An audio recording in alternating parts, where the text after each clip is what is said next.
proyecto bajo emergencia eléctrica impedirían que Caracas tuviese fallas. La falla de ayer, con una demanda tan baja en el país, casi la mitad de lo que debiera ser, vista la desactivación de la economía, lo deprimido de la sociedad, no se explica sino por carencia en gerencia, en mantenimiento. Hago referencia al blindaje de Caracas, blindaje eléctrico, porque dos de los blindadores están presos en Madrid. Se trata de Villalobos y Alvarado, que creo que aún no está preso, pero está requerido. Con ello me refiero a los varios proyectos de plantas termoeléctricas alrededor de Caracas. Entre ellas hay una cuyo nombre es el sitio o India Urquía, la carretera Santa Teresa-Santa Lucía, en los valles del Tuy. El contratista es un asturiano, Duro Felguera. Y en este proyecto, que costó cerca de 2.500 millones de dólares, hubo una sobrefacturación de 1.200 millones de dólares. Esto eran tiempos de acuerdo con Rodríguez Zapatero, en este caso. Aquí están implicados también Rafael Ramírez. Es el caso de blanqueo de capitales en Andorra y en Madrid. Igualmente hay casos, Argenis, de otras plantas que tienen que ver con los muchachos Terwig. Pero bien, ubiquémonos en el blindaje de Caracas, y el general Mota diciendo que se trata de apenas un cable de 6 metros en la subestación Santa Teresa. Sí, te escuchamos. Sí, este era el comentario inicial que quería hacer, Argenis. Sí. ¿Aló? Entonces, sí, ¿me escuchas? Entonces tú me hablas de que habría un caso de corrupción aquí, en este problema que ocurrió el día de ayer, con este cable que se habla de 3 a 5 metros de largo, que conecta a la subestación Tacoa, y que al desprenderse dejó sin energía eléctrica, aparte de Caracas. Tú me acabas de decir que estaría involucrado el expresidente de PDVSA y ex embajador en la ONU, Rafael Ramírez, y también uno de los que están en la mesa de negociación, que fue muy criticado por la Mesa de la Unidad Democrática en su momento, el expresidente español Rodríguez Zapatero. Sí. Estarían implicados en estos 500 millones de dólares. ¿Qué ocurrió con este dinero? Tú me estás hablando de un sobreprecio.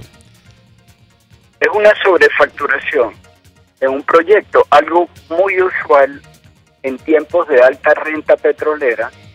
Rafael Ramírez, en sus 12 años al frente de PDVSA y a la vez ministro de Petróleo, esto facilitaba que la renta petrolera fuese usada para despilfarro y corrupción. Eran los gobiernos amigos como Zapatero a quienes se les entregaban proyectos como el que antes mencioné, India Urquía. ¿Qué se hizo este dinero? Buena parte de ello fue pagado a los sobornos, y es esto lo que inicia la acusación contra Nervis Villalobos en Andorra. El contratista dice haberle pagado 100 millones de euros al entonces viceministro de Energía Eléctrica por una asesoría. 100 millones de euros. Esto desde luego llamó la atención en ese pequeño país que es Andorra, no tan ingenuo financieramente, y es lo que ha dado lugar a investigación de mayores dimensiones, donde se está hablando de cantidades colosales. no solo eléctricas, sino también las que tienen que ver con Diego Salazar, primo de Rafael Ramírez.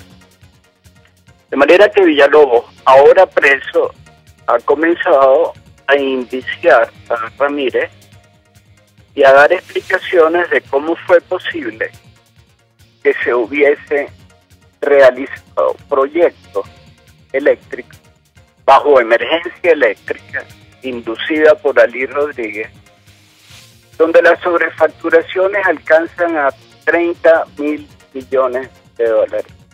Y ocurre la falla de ayer. Y en ese contexto, el general Mota habla de cable de 6 metros. O sea, él habla de que no sería más que un detallito, pero en realidad estamos hablando de 30.000 millones de dólares que no se sabe qué se hicieron. Perdón, Argel. Estamos hablando de 30.000 millones de dólares, mientras que el ministro solo habla de un cable de 3 a 5 metros, de un simple detalle, de una caída de un cable, punto. Esto da una idea grave de quién está al frente, este general de la Guardia Nacional, al frente del sector eléctrico.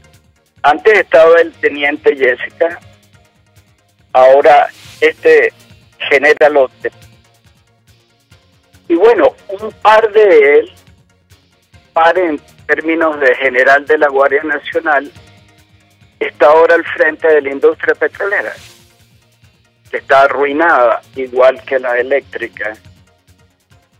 Lo irónico de esto, y debo decir, Argenis, si hay el tiempo, es que sea Ali Rodríguez el causante originario de la crisis petrolera y eléctrica, quien ahora regrese para ser presidente honorario de Petróleos de Venezuela, junto con este general, el segundo general de la Guardia Nacional al frente de la industria más compleja, que es la energética. Esto ya predice las implicaciones en el mundo militar de este gobierno. Bueno, se nos agotó el tiempo, Víctor. Nos encantaría continuar hablando contigo. Muy interesante y bastante grave esto que tú estás hablando, las denuncias que has hecho. Te agradecemos el contacto. Que tengas muy buenos días. Escuchábamos a Víctor Poleo, ingeniero electricista. Él domina todo lo que tiene que ver con esto. Acaba de ser una denuncia bastante grave. El destino de 30.000 millones de dólares es desconocido, fueron desviados y fueron utilizados para casos de corrupción. El día de ayer este apagón fue atribuido por el ministro Mota Domínguez a un simple colapso de un cable de 3 a 5 metros, lo que sería un detallito, pero nos lleva a un caso grave de corrupción, una pérdida invalorable de dinero para la nación, para el Estado, y que realmente no ha sido investigado, donde estaría involucrado uno de los mediadores en la mesa de negociación que se ha dado entre la oposición y el gobierno, que fue muy criticado en su momento, el expresidente español Rodríguez Zapatero. Son las 9:12 minutos, nosotros continuamos y tenemos otro sector de nuestro país que está en graves problemas. Como están muchas cosas en nuestro país, al igual que el sector eléctrico, también está el sector agropecuario, la producción nacional en declive. Tenemos en línea ahora a Aquiles Hopkins, él es presidente de FedeAgro. Muy buenos días, Aquiles. Buenos días, ¿cómo están? Agradecido por la invitación. Bien, hemos contactado porque sabemos que para el próximo año las perspectivas no son muy buenas acerca de la producción nacional. ¿Cuánto estiman ustedes que será el abastecimiento para el consumo del próximo año 2018 en Venezuela de producción nacional agropecuaria?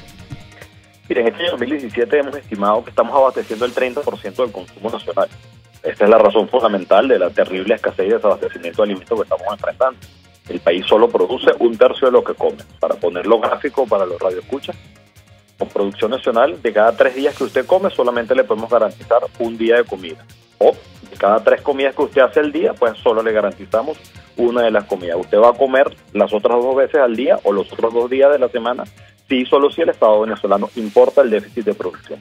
Vale la pena destacar que en el año 98, cuando el presidente Chávez quedó electo, producíamos el 70% del consumo nacional de alimentos aquí hecho en Venezuela. Y ese 30% que no se podía importar, que no se podía producir, que había que importarlo, pues con exportaciones de lo que producíamos, costeábamos la mitad de los dólares que se requerían para esa importación del déficit y que no podíamos producir en el país. Esta es la razón fundamental por la cual tenemos esta crisis de conseguir nuestros alimentos. Viene el año 2018. ¿Cuáles son las perspectivas del año 2018? Pues realmente muy preocupante. Nosotros estamos estimando que con producción nacional vamos a abastecer en el mejor de los casos el 25% del consumo nacional. Y esto va a variar en atención a las políticas que se ejecuten durante el año. Hay ciclos que ya se están cerrando. Por ejemplo, el azúcar que se va a consumir el año que viene es la que se está cosechando en este momento. Estimamos que la zafra de caña de azúcar, por cierto, paralizada prácticamente en este momento porque no hay gasoil en las zonas productivas. Un país que produce petróleo y no tenemos el combustible. Un país que produce petróleo y no tenemos aceite para nuestros tractores, para los camiones, para las cosechadoras de caña en este caso. Nosotros estimamos que vamos a abastecer el 20% del consumo de azúcar. ¿Por qué? Vamos a producir aproximadamente 3 millones de toneladas y el consumo nacional está entre 15 y 16 millones de toneladas. Una cucharadita de cada 5 que usted requiera. Eso es lo que podemos producir en Venezuela. Si hablamos de café, que estamos en plena zafra también, consumo aproximadamente 1.600.000 quintales, estimamos la producción en 350.000 quintales aproximadamente. Solamente podremos garantizar una de cada 4 tacitas de café que usted se quiera tomar. Si hablamos del maíz para la arepa, el maíz blanco, estimamos la producción que ya prácticamente cierra en 250.000 toneladas. El consumo nacional está entre 1.500.000 y 1.600.000 toneladas. Producción nacional, 250.000 toneladas. Estamos hablando del 20%. Cada 5 arepas que usted se quiera comer, una se la garantizamos con producción nacional. Si hablamos de hortalizas, la razón fundamental de la escasez y el incremento de los precios de las hortalizas es que solamente se pudo sembrar en el país aproximadamente el 25% de la superficie que normalmente sembrábamos. Sembramos un cuarto de lo que sembrábamos tradicionalmente. ¿Por qué? Pues porque no tenemos el fertilizante, no tenemos la semilla, no tenemos los agroquímicos. Si hablamos de papas, sembrábamos 28.000 hectáreas de papas, estamos aproximadamente en 4.000 hectáreas de papas.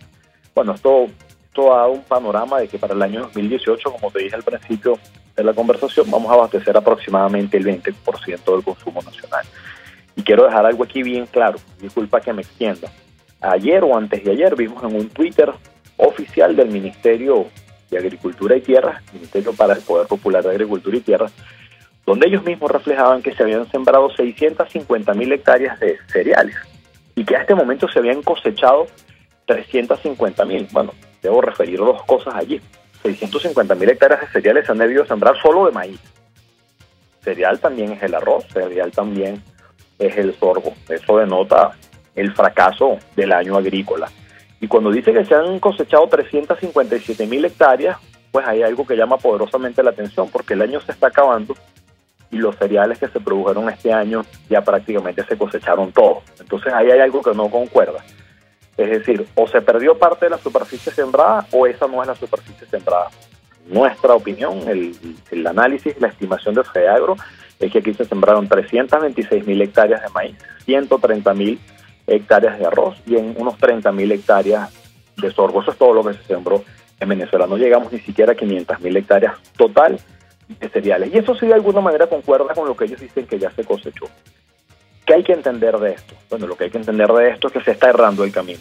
Lo que hay que entender de esto es que tenemos 10 años con caída sostenida de la producción nacional. Lo que hay que entender de esto es que los venezolanos cada día conseguimos menos nuestros alimentos. No es más difícil conseguir nuestros alimentos y que el remedio contra la escalada de precios y contra la inflación en alimentos no es los controles de precios. El control de precios es más de lo mismo, es la profundización del error que nos ha traído a esta crisis. Para que el pueblo coma más barato no necesitamos cajas CLAP importadas de México y de Chile, ni necesitamos controles de precios, necesitamos recuperar la producción, que el Estado venezolano, que el gobierno nacional, que el gobierno agrícola se ocupe y asuma su responsabilidad de gestar el camino, de gestar las condiciones para que el sector productivo nacional y la industria nacional pueda recuperar la producción nacional como única vía para combatir la escasez y el desabastecimiento de alimentos. Esa es nuestra propuesta, eso es lo que le hemos puesto sobre la mesa al gobierno nacional y lamentablemente no hemos sido escuchados. ¿Quién paga las consecuencias? Los 30 millones de venezolanos que hoy no conseguimos los alimentos que requerimos. Bien, Aquiles, tenemos que despedirte, se nos agotó el tiempo. Muchas gracias por este contacto.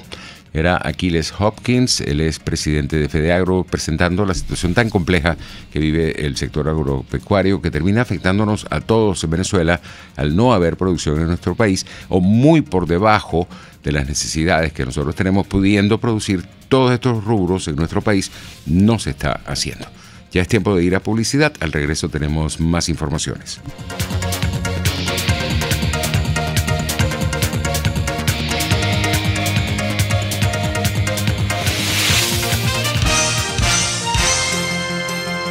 Usted escucha Informe RCR por su 750 AM.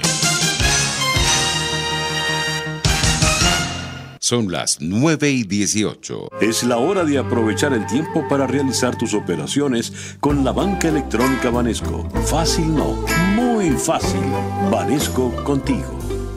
Descárgala, descárgala, descarga la nueva app de Digitel. Descárgala. Descárgala, descárgala, descarga la nueva app de Digitel. Con la app Digitel, consulta tu línea, recarga tu saldo y el de otros o paga tu factura, cambia de plan y activa servicios. Hazlo cuando quieras. Con la app Digitel es muy fácil y rápido. Descárgala en Google Play o en App Store. Descárgala, descárgala, descarga la nueva app de Digitel. Digitel, vívelo todo. Visión Paraíso es una clínica oftalmológica con los más modernos equipos y médicos en permanente actualización. Lo atendemos en el Centro Comercial Multiplaza Paraíso, nivel Caracas, 822-6800. Visión Paraíso para diagnósticos precisos de miopía, astigmatismo, glaucoma, retina, vitrio, córnea, cirugía plástica ocular y oftalmología pediátrica. Por encima de todo, prevención. Es Visión Paraíso, clínica oftalmológica en el Multiplaza Paraíso, nivel Caracas, 822-6800. Si buscas caucho para los vehículos de tu empresa, sean camiones, buses, camionetas o carros, llama a Cauchera Fran Luis al 0212-481-1752, 0416-607-6406 y 0412-815-6712. Para mayor información, visita @Cauchera Fran Luis en Twitter, Instagram o Facebook, o escribe al correo caucherafranluis72@gmail.com. Cauchera Fran Luis, tu mejor opción. Dosis Alternativa es tu espacio para conocer de cerca todos aquellos temas relacionados con la salud, educación, la familia, entre otros. Si usted es fumador, si es hipertenso, si ha tenido un infarto, entonces usted condiciona un estado de salud que conduce a mayor riesgo cardiovascular. Dosis Alternativa nos permite tener las respuestas con los especialistas de aquellas interrogantes sobre una amplia gama de preguntas que nos hacemos en nuestra vida cotidiana. Bueno, lo primero es obvio que estamos en una era completamente digital y eso es necesario, o sea, entenderlo de una vez. A veces como papás y mamás nos cuesta mucho porque desconocemos el uso, no lo manejamos adecuadamente. Dosis Alternativa, una gama de posibilidades donde usted toma la decisión. Con Marilia García y Jackson Vargas, de lunes a viernes a las 9:30 de la mañana. Solo por RCR 750 AM y RCR.tv, la radio que se ve.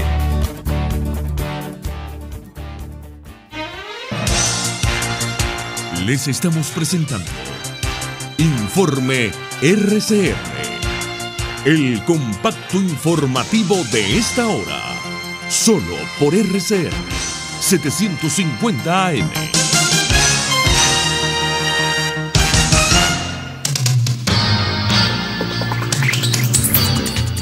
9:22. Iniciamos nuestro recorrido internacional en Argentina, donde los disturbios registrados este lunes en Buenos Aires entre la policía y los manifestantes contra la reforma del sistema de pensiones que se debate en la Cámara de Diputados, propuesta del gobierno, dejaron al menos 81 heridos y 48 detenidos. Más detalles con Radio Francia Internacional.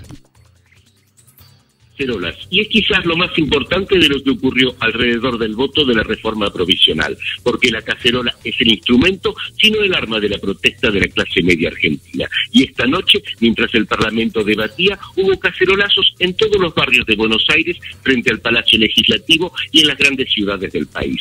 No fueron masivos, pero es una señal. Por primera vez, un sector del electorado del gobierno se manifestó en contra de sus políticas. Por la tarde había habido violencias callejeras muy minoritarias de grupos que querían aprovechar la situación y también manifestaciones en contra de la reforma, mientras que en el recinto todos los grupos de oposición se unieron por primera vez para rechazar el proyecto de ley. Lejos está la victoria del oficialismo en las legislativas de octubre, que ve a los opositores derrotados y divididos y parecía abrir una avenida para la consolidación en el poder del presidente Mauricio Macri. El gobierno afirma que la reforma es necesaria para asegurar la sustentabilidad del sistema previsional a largo plazo, pero se mostró confiado y comunicó mal, y gran parte de la sociedad lo ve como un ataque al bolsillo de los jubilados, pensionados y beneficiarios de las asignaciones familiares. Son 17 millones de personas. Buenos Aires, Juan Buchet, Radio Francia Internacional. 9:24 minutos de... Ahí pasamos a Honduras. Fue un lunes negro en San Pedro Sula. Este país está prácticamente paralizado luego de que el Tribunal Superior Electoral oficializara a Juan Orlando Hernández como presidente reelecto. Esto desató la furia de gran parte de la población. Tenemos más detalles en el siguiente reporte. Que dio como ganador al actual mandatario Juan Orlando Hernández de la controversial elección presidencial del pasado 26 de noviembre. El candidato opositor Salvador Nasralla viajó a Washington para llevar pruebas del fraude electoral, como así lo denuncia, a la sede de la Organización de Estados Americanos. Escuchamos al candidato de la izquierdista Alianza Opositora Nasralla tras reunirse con el secretario general de la OEA, Luis Almagro. Que pudieron constatar de que efectivamente hubo intromisión, manipulación, no solamente de la parte física, pero también de la parte tecnológica, con ingresos desde afuera del sistema para manipular datos. El presidente Hernández está en este momento en un punto en el que sabe que perdió, sabe que perdería en una nueva elección y tiene al 80% de la gente en contra. Es una situación insostenible, estamos prácticamente a las puertas de una guerra civil. La OEA llamó a celebrar un nuevo proceso electoral dadas las irregularidades que constató en los comicios, pero el oficialista Partido Nacional rechazó la propuesta, como lo dice el vicepresidente de Honduras, Ricardo Álvarez. Este es un país autónomo, este es un país soberano, este es un país que no va a venir a hacer lo que diga cualquier persona de otro organismo internacional. Y vuelvo a decirlo, la única otra elección que va a haber en este país en este siglo, próximas elecciones son en último domingo de noviembre del 2021. No hay otra. Un informe de Amnistía Internacional señaló que la semana pasada hubo 14 muertos en las protestas, aunque la oposición asegura que el número de víctimas fatales llegó a 20.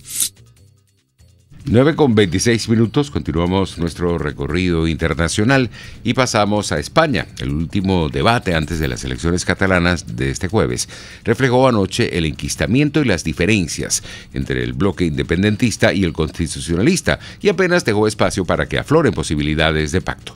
Más detalles en el siguiente reporte. Bronco para un final de campaña lleno de incertidumbre. A 48 horas de las elecciones en Cataluña, una cosa queda clara: la existencia de dos bloques irreconciliables. Con el octubre catalán omnipresente durante todo el debate, los candidatos se enviaron dardos y reproches en el plató de TV3. Y yo creo que la mejor alternativa al separatismo no es el inmovilismo, es el reformismo. No han sido capaces de transmitir esperanza ni de comunicar, y hemos llegado a una situación en la que reconciliación en Cataluña. Los sondeos prevén un duelo muy reñido. En porcentajes, Ciutadans podría ser el más votado, aunque en escaños ganaría Esquerra Republicana.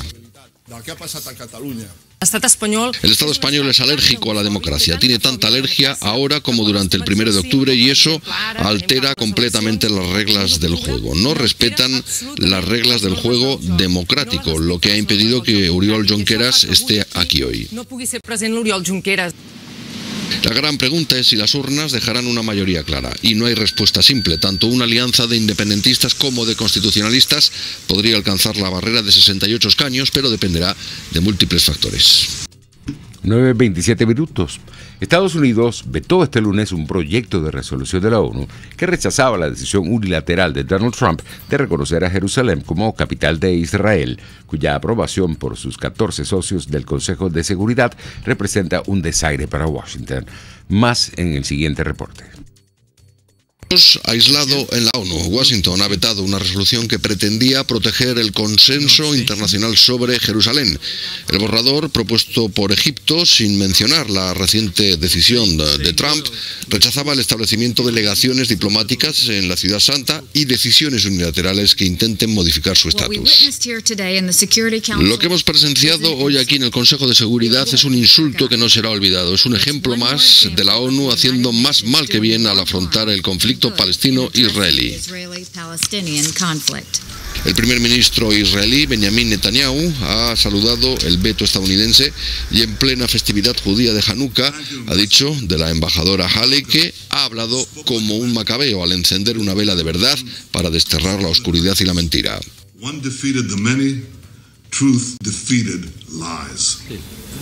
Es la primera vez que la administración Trump bloquea una decisión del Consejo de Seguridad. La ANP ha calificado el veto de burla a la comunidad internacional y el presidente Mahmoud Abbas ha reiterado que no aceptará ningún cambio en las fronteras del 67 en Jerusalén. La decisión hace 2 semanas de Donald Trump de reconocer a Jerusalén como la capital de Israel ha desatado una oleada de protestas de baja intensidad en los territorios palestinos que ha dejado 9 muertos hasta el momento. Así estamos llegando al final de este informe RCR por el día de hoy, pero tenemos servicios públicos. El señor Alejandro Acosta solicita con carácter de urgencia Soladex en ampollas. Quien pueda colaborar puede llamarlo al 0416-400234. Así finalizamos y los invitamos para que continúen en nuestra compañía. Será hasta mañana.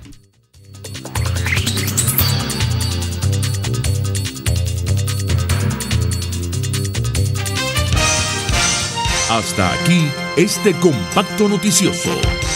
Manténgase en nuestra sintonía, porque estaremos informándole de la noticia al momento de producirse. RCR 750 AM.